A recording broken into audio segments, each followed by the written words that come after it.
Okay, how are you going there, Allan? Yeah, good. Good. How are you? I'm doing great. Thank you for coming on today and looking forward to talking to you a little bit about your journey and about your experiences here at the gym. Yours is fun, yours is unique, you've had some great success and you've had quite the life journey. So why don't you start me out with a bit your background and what brings you here today? Sure. So, at the age of 16, back in the UK, I joined the British Army. I was an infantry soldier. I served operational in Northern Ireland, did 2.5 tours back in the 90s. And in 94 I served in Bosnia during what was called Op Grapple 4 at the time, but it was basically during the Civil War. Mm-hmm. So we served as Blueberries peacekeepers, United Nations peacekeepers. Then in 1998, about March 1998, I left the British Army and become a diving instructor of all things. So A diving instructor? yeah, scuba diving instructor. So Yeah. so I it was So you left, so you're in the UK. When did you come 2003. to Australia? So Yeah. you're looking at almost 20 years ago now. Nearly 20 years. Okay, Yeah, I've been awesome. here 20 years now. So, Yep. yeah, so I travelled around the world a little bit, lived in a few places, and Mm-hmm. moved to Adelaide in 2003 Okay. and made Adelaide my home. Mm-hmm. Um, So I want to ask as well, being ex-military, you obviously used to train really hard. yeah, I was quite fit. Yeah. The reason I left the military is because I injured my knee Okay. quite badly. Mm-hmm.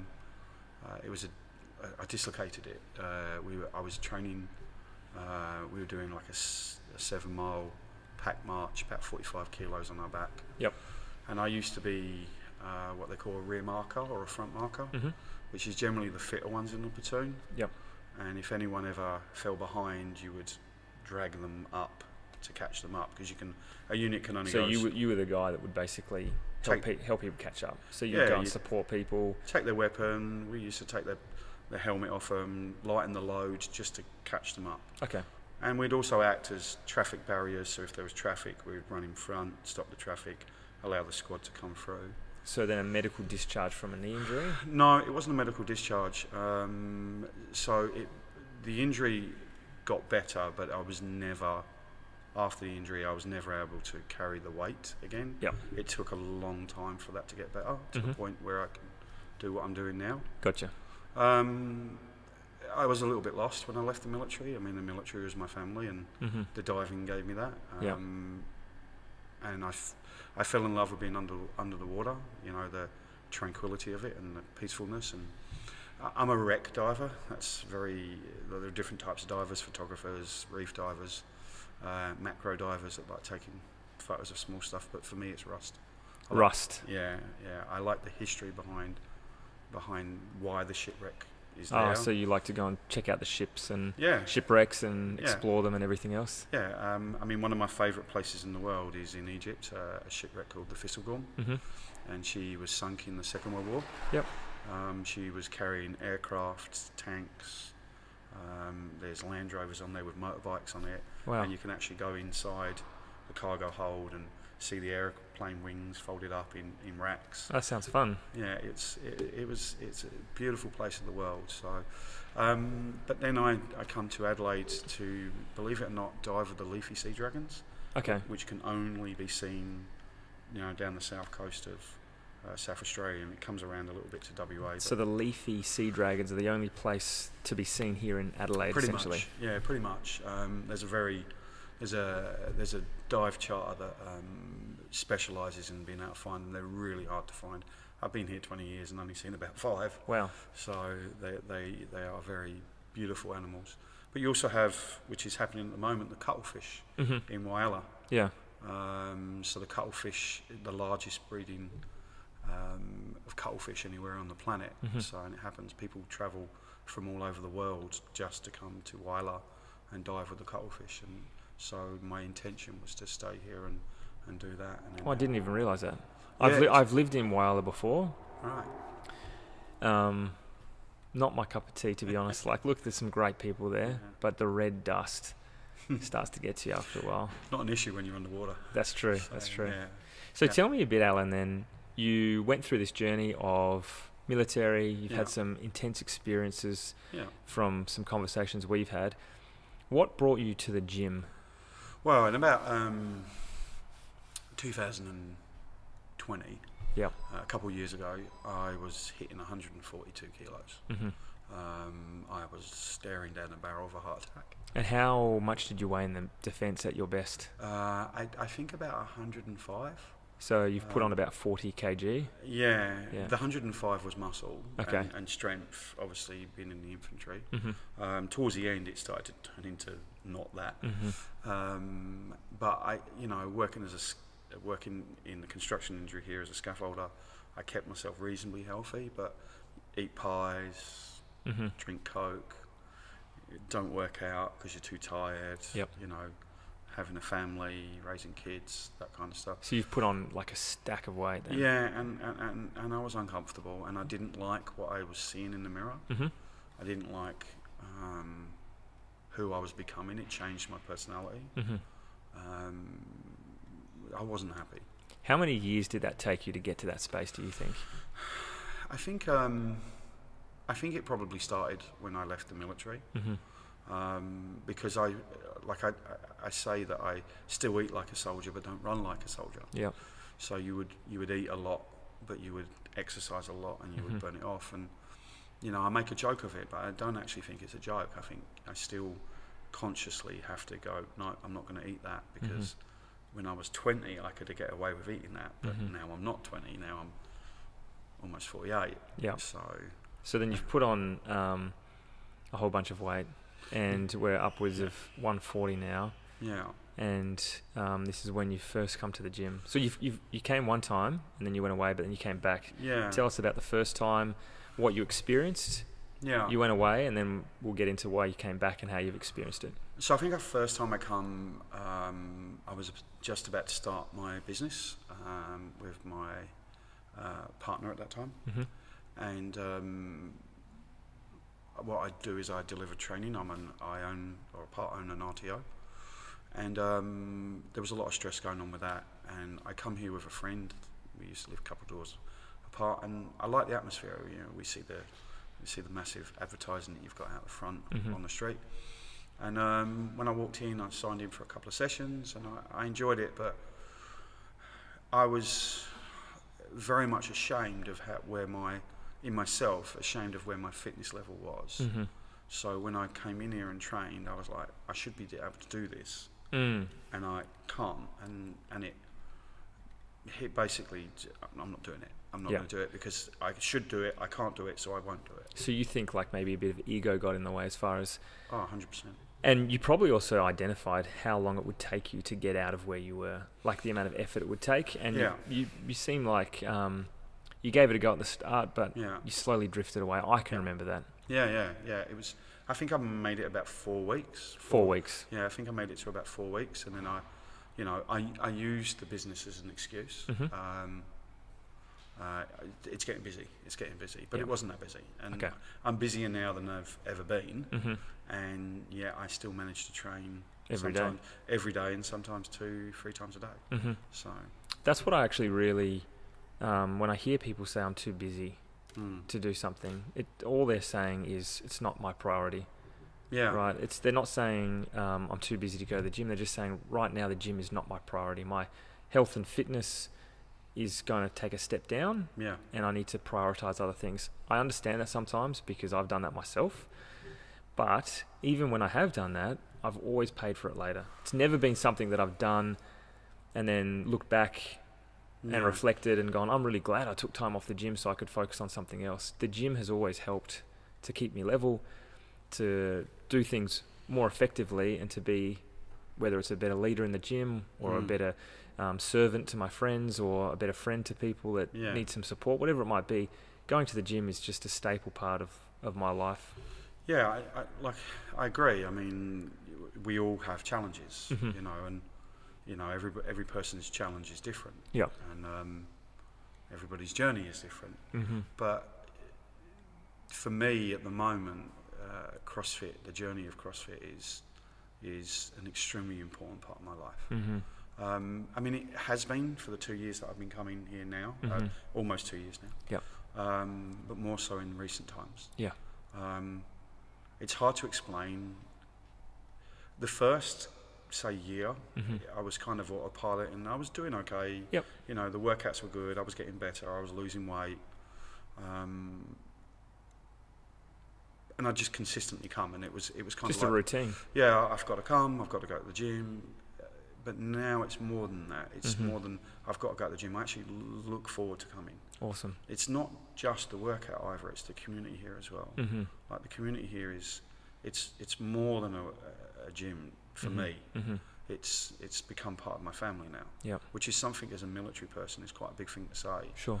Because, you know, as if I'm talking to any soldiers out there, they know soldiers tend to bond, or emergency services workers tend to bond with emergency service workers. And I find myself talking about CrossFit in my day-to-day training when I train safety and stuff like that.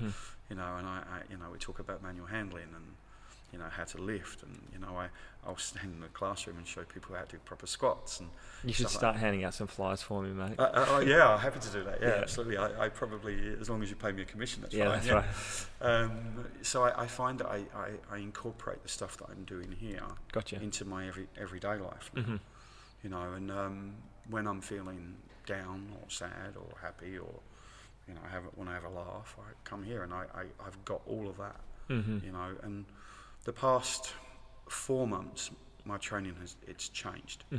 I'm now proactively training harder, not the autopilot that I was for about a year, going, I'm losing weight, I'm happy with that, I'm eating right. You know, now I'm training because I want to train, not autopilot, and I'm training because I can feel the benefits. Excellent. Like, I've dropped a lot of weight, I'm gaining muscle.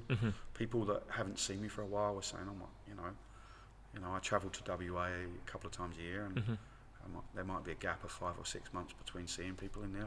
Each time they see you, they're amazed, and that's the thing. Even with all the physical changes, the mental or the psychological benefits from exercise, I talk about it a lot. You know, with my personal experiences as an ex-police officer and experiencing post-traumatic stress.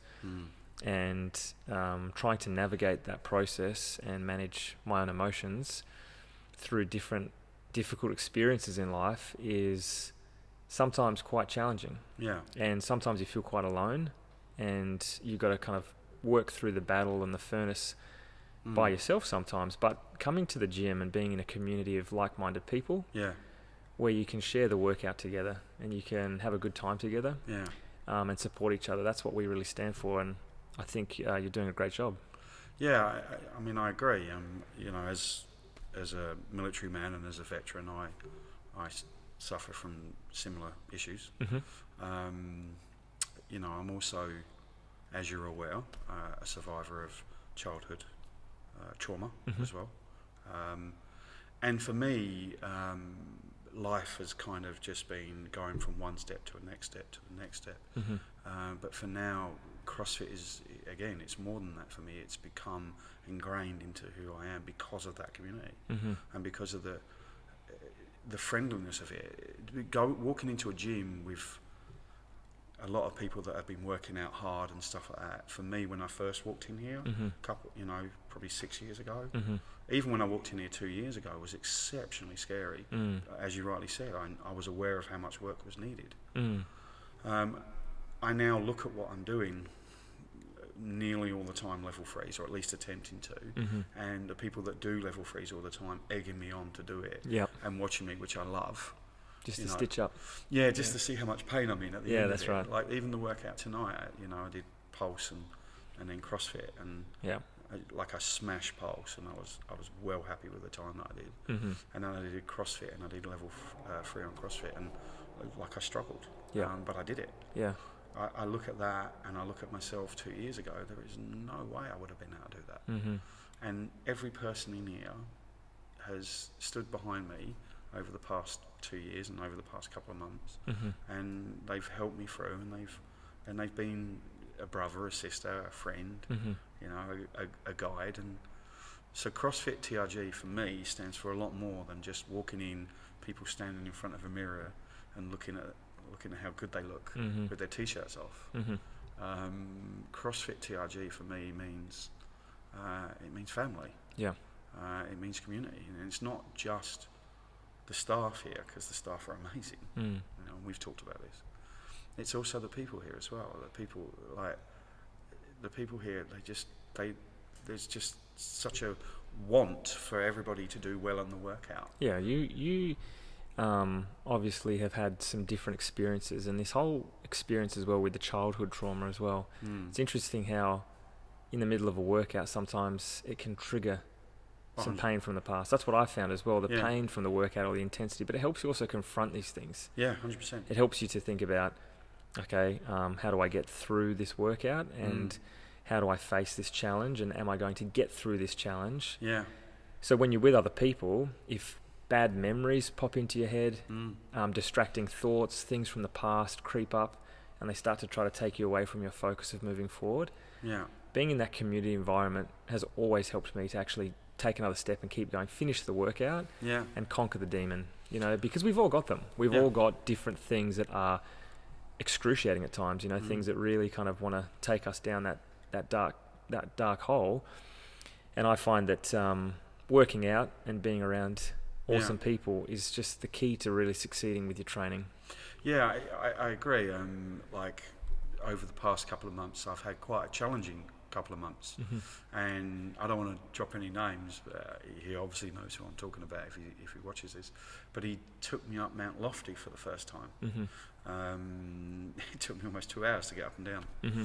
I've been doing it every weekend since, and I'm now doing it with a weighted vest, 15 kilos, and I can do it in an hour and 38 up and down. So walk quite slowly up because it's a steep walk, but run the whole way down. And I find every now and then on the way down I have a good cry because I'm mulling over things. I'm listening to a bit of music that reminds me of something. And at the end, the adrenaline of finishing and looking at the watch and seeing, I've just knocked off 40 seconds of my last time. Yeah. You know, and I'm like, I've achieved so much. You know, and whatever I was thinking about that made me feel sad, it's gone. It's gone.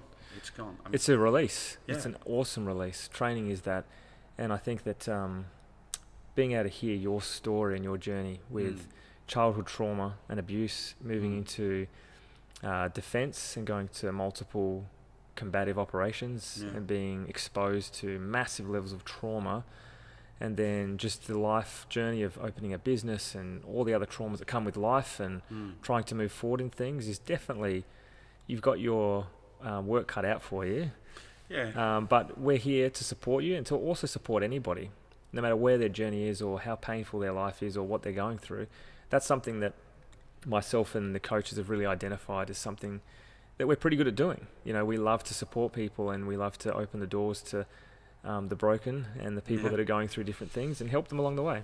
Yeah, because I think one of the things you definitely nurture here, fitness is important, and being able to do the workouts and get your MEPs and, you know, get your reps up and stuff like that, and, you know, get the technique right and stuff like that. But there's definitely more than that when you have the coaches walking around with the one-on-one discussions with I'm not even going to use the word clients, you know, or members. I don't friends. Think friends. Yeah. Family, as you said. Yeah, family. You know, and I can pick any one of the coaches and identify the qualities about that coach that I specifically like, and each one is different for different reasons. Do you have a favourite coach? Oh, I don't know if I should say that. I don't know if I should. I do, but for different reasons. Okay. It depends what mood I'm in. Sure. If I'm in a chill mood, I'm going with Chris. He's chill. Yeah, he's chill. He's cool. Yeah. You know, and his little catchphrase, "What's for dinner?" What's for dinner? Yeah. You know, Ned makes me laugh. Yeah. You know, Lucas, the new guy, he's cool. Yeah. He likes burpees a little bit too much. Yeah, that's right. He's a bit sick in the head. Yeah. And I just think Maple's a legend. Yeah. So, but for different workouts, I think, I don't know. You forgot to mention me, man. I'm kidding. Well, you go without saying. You know how I feel about you. You know, we've had this discussion. I think whoever assigns the workout to the coach the coach that is training at the time is the right coach for that workout. So, and they'll come along and they'll nurture, and it doesn't matter who you are. It doesn't matter who you are, where you come from, in this family. It doesn't matter who you are. Everyone is treated with respect. I mean, teamwork, respect, and greatness. That's your slogan, and everyone is treated with respect. And anyone who needs a little bit more time gets that time. Perfect. So, and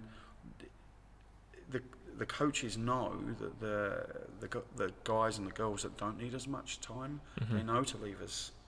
And okay, you get your weights right. You know what you're doing. And they'll keep an eye on us. They're still there to keep an eye on us. Perfect. But the people that have just joined and are a little bit nervous, which is what I was 6 years ago, and which is what I was 2 years ago. They're there to help you. They're more than help. They're like a guide that gets you through to the point where you feel comfortable, where you can go and pick your own weight. You can set your own gear up. You can move from the silver bar to the technique bar to the actual proper weight, and they will sit with you even when you're in the proper weight. And I think it was Ned at some point this week. I was doing a workout, and he actually just stopped, and I think I was doing thrusters. 40 kilo thrusters, I think it was, and it's the first time I've gone that high with the weight. Normally I only do it with 30 kilos. And I think he knew that, because I was a bit nervous. And when I did it, he's like, yeah, you're doing a really good job. You're smashing that. Well done. And he watched me for 2 or 3 reps, and he's like, yeah, no, you're good. Like that. And that felt really, really rewarding. I love that. Yeah. No, I think that our team here is just second to none. I love the guys here, and we've created an awesome bond. Something's happened with my camera, and now all it is just me smiling, but hey, it looks fine. We've got a great bond here with the different coaches, and the team here is just awesome. Like, I trust and back every single one of these guys, and they have their different personalities, and I cut them loose so they can be their best versions of themselves, and I trust them to support you guys, which is what they do, and they're like, in some ways, guardian angels to you guys. I love it. So, look, we'll wrap it up here. I think it's a great little chat. Did you have anything you wanted to say to the clients? Stare down the barrel of the... Stare down the barrel? Yeah. I mean, just come along. Give it a go. I started with an 8-week challenge, weighing in at 140 odd kilos. Nervous, couldn't do just about anything, and now this is my home. I spend as much time here working out as I can, and I've lost the weight. How much have you lost? 20, 25? I've gained a little bit recently, but I don't, according to the scan, I've put a bit of weight on, but I haven't put fat on. You've some muscle on. I've started to muscle, so I'm now down to 116. That's excellent. So that's really good. My goal is to get it down to about 110. Awesome. But my body fat percentage has dropped massively. That's awesome, Allan. You've done great. Yeah. Come on down, have some fun. Let's train hard together and make some memories. I'm excited. Excellent. All right. Excellent. Thanks, Allan. All right.